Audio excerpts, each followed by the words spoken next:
It's 2026. If your content calendar isn't driven by search data, you are just making noise. Here is the exact process to find what your audience is searching for right now. Welcome to day 27 of my 30-day series for social media managers. Search Google Trends. Let's use a football page as our case study to find current matches.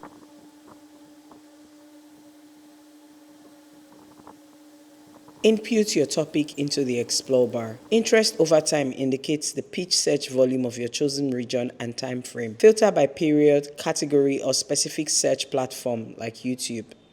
Identify which regions are most interested. Filter further by sub-region or city for local accuracy. These are the exact keywords people are searching for. Filter by top, which is most popular, or rising, which is breakout trends. Trending shows what's exploding right now. Click any topic to view specific keywords on the left. Compare two topics side by side to select the strongest contender for your content.